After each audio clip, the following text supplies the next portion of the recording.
folks. Today we're here with Allie. She's joining us from the AIDS Network.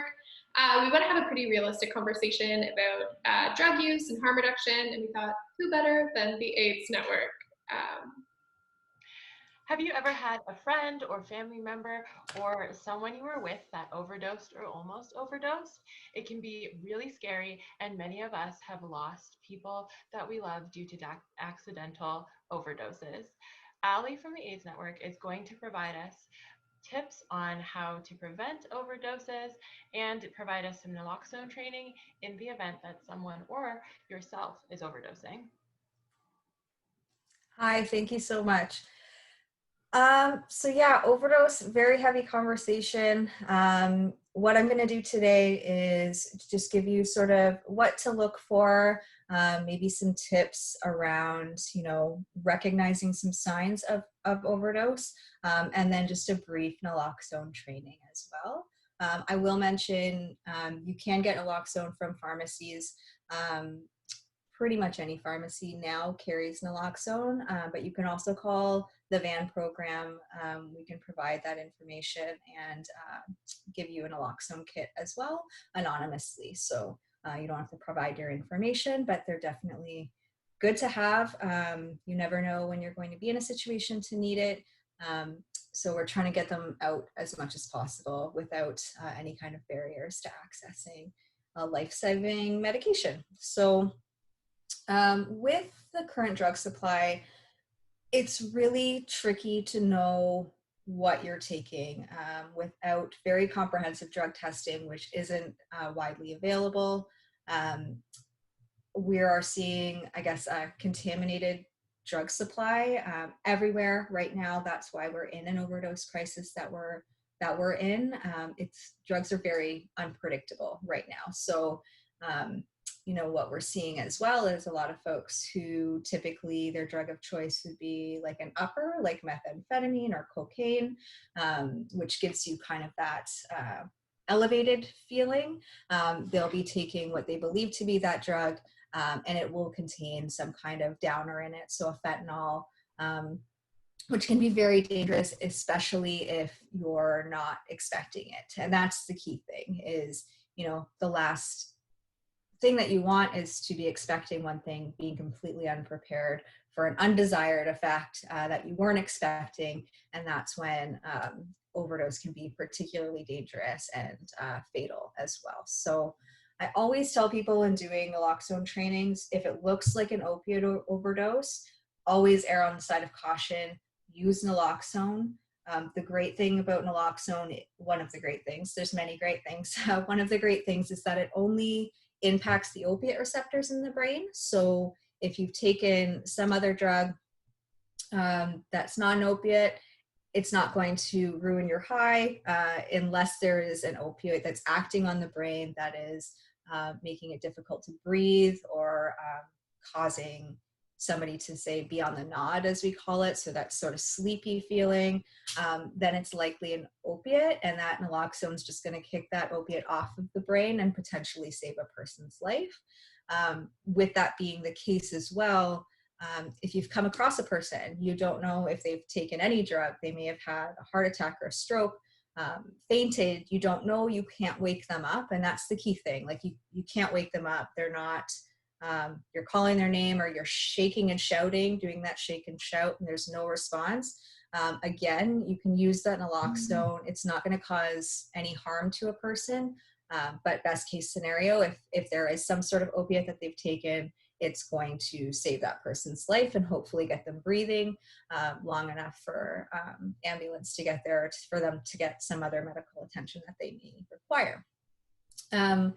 That being said, with an opioid overdose, you might see, like I mentioned, the nod, that sort of sleepy effect. I do caution people, though, that a lot of people that are using opiates, that can be the desired effect. So that euphoric, sleepy feeling, that might be something that they want, right? So you don't want to just, if that's concerning to me, you don't want to run up on somebody, give them naloxone. If they're responding to you, they're okay. If you're concerned, you can keep an eye on them, make sure that they don't go unconscious, absolutely.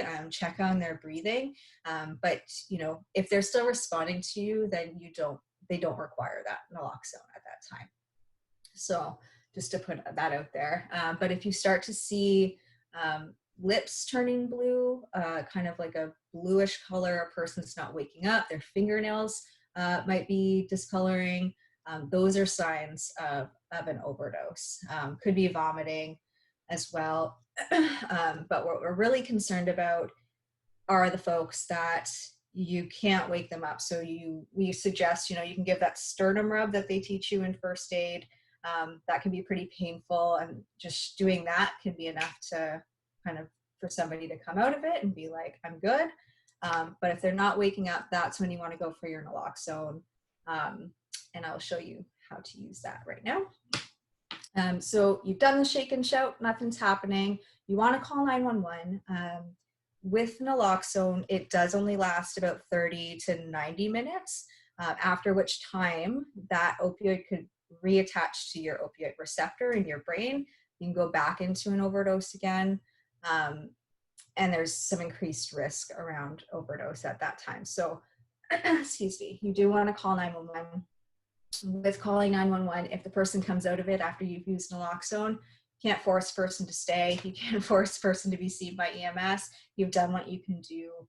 That's all you can do, right? So you saved a person's life. That's a pretty good day. So even if you can't get them to stay with you, that's okay. You've done what you can. So you've called 911. You have your naloxone. So with me today, I have the nasal spray naloxone. I like to do the nasal spray training because it's so easy. I mean, injectable or intramuscular naloxone, also very easy, has the same effect. It goes into a muscle with a syringe. But unless you're somebody who's familiar with using needles, it can be really intense, particularly in an overdose situation, to manage breaking off the ampule, drawing up a liquid into a syringe, and then using that syringe. The nasal spray is a little more user-friendly, but we do carry both naloxones on the van, so if you wanted a couple of each, that's fine. But today I'll just teach you the nasal naloxone. So they come with 2 doses in a case. You may have seen different variations of a naloxone case. These are the older ones. Now they're usually red. But anyway, so that's what it looks like. These are 2 doses, so they're preloaded. Like I said, very easy to use if you've ever used any kind of nasal spray, like a Dristan or something. It's the exact same thing. So you would just put it up the nostril and you push the little trigger, which I'm not able to show you here. There's the trigger there. It's really sensitive, so you don't, it's just gonna go when you press it. So you wanna put that up one nostril, give it a spray, continue with chest compressions if you're comfortable doing that. That can be enough to sort of get the blood flowing, the respiratory system up and moving. If they're not coming out of it after the first dose, you wanna wait. We say like 2 minutes. Really, it's very difficult to have any reference of time when you're in a crisis situation, which I would argue an overdose is very much a crisis situation. So if they're not coming out, you're like, nothing's happening. There's not any harm in giving the other dose. So you would give the other dose in the opposite nostril.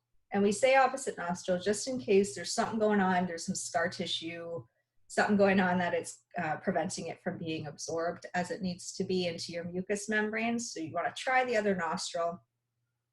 And that being said, the person doesn't need to be breathing. So you don't need to be, it's not like an inhalant where you need to be breathing in order for it to get to where it needs to go. It does get absorbed into the mucous membrane. So breathing or not, naloxone could still get absorbed, get to where it needs to go. Hopefully give that person enough time to either for EMS to come or for them to come out of that overdose. Each naloxone kit comes with step-by-step guide, super easy. This one's very old, so it's hard as a rock, so I can't actually show you, but it's like 5 steps to deal with an overdose, which would be, again, shake and shout. You want to call 911. You want to give chest compressions or CPR. Right now with COVID, it's not recommended to do mouth to mouth, even with the barriers that the naloxone kits come with. But again, those chest compressions can be enough to save a life, so you want to do that. And you want to give them naloxone and repeat if the person isn't coming out of it. I will say that what we're seeing with the drug supply right now are a couple things. So one of which is it's taking a lot of doses of naloxone for a person to come out of an opiate overdose. We've seen 14 doses being given before an ambulance comes, before a person's revived. If they're able to come out of that overdose, it's which is a lot. Like, it's scary, and that's like a long period of time. So don't I'm just going to push that 911. I know it can be uncomfortable for a lot of people. There's a lot of different reasons why a person might not want EMS to come. Sometimes police can come with them, and that can be a bit of a nightmare for folks too, depending on their situations. But with the amount of naloxone it's taking, if you don't have what's required, you don't want to be in a situation where you're out of naloxone, person's not coming out of it, and you haven't called 911. That's a really scary situation to be in. So keep that in mind for sure. The other thing right now with opiates in the community, we're seeing a lot of benzodiazepine in the drug supply. So although it's not an opiate, it is like a downer. It is like a depressant. Excuse me. So with a depressant, and particularly within benzodiazepines, people are falling asleep or blacking out for long periods of time.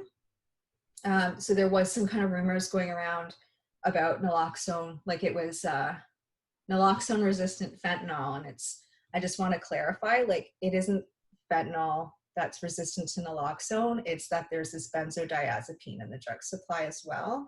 So although the naloxone might work to save that person's life by kicking the opiate off the brain, they still might not be waking up because they have that benzodiazepine in their system that's causing them to black out. It's a depressant. You're just sleeping. I've heard of some folks sleeping for 48 hours and sort of waking up not really remembering what had happened. So that's sort of why I go back to as well. One of the reasons is if it's possible to use with somebody else, if you're using drugs, you can't naloxone yourself. So having a naloxone kit, if you're using alone, isn't any good to you. Having somebody to sort of keep watch. Communities of people who use drugs have been taking care of each other in their communities forever, creating ways of using more safely. And I think that really needs to be acknowledged. And, there are ways that people who use drugs keep each other safe and always have. And one of those ways would be, taking turns using. So you have somebody who's used a drug, another person has naloxone, is kind of standing by. Okay, that person's good. And then you're sort of switching off. Like, strategies like that can be really helpful. And then, staying hydrated. It might seem like a simple thing, but drinking water, eating food is definitely on your side. Like, I think that's sort of another tip around drug use and overdose that is helpful sometimes, just as a reminder. But the naloxone itself, super safe. There's no risk unless somebody has an allergic reaction, which I personally haven't heard of anybody having an allergic reaction. And even with that, like, allergic reaction versus a fatal overdose, I would probably go with the risk of an allergic reaction rather than not using naloxone. But yeah, I think that's all I got. And then again, if you wanted more information on the injectable or intramuscular naloxone, we can definitely provide that. If you wanted to pick up a couple of naloxone kits, you could definitely call the van. We'll meet you wherever. And then other community organizations in Brantford and Haldeman, Norfolk, and Hamilton all have naloxone that you could access. So err on the side of caution, carry naloxone. You never know when you're going to need it.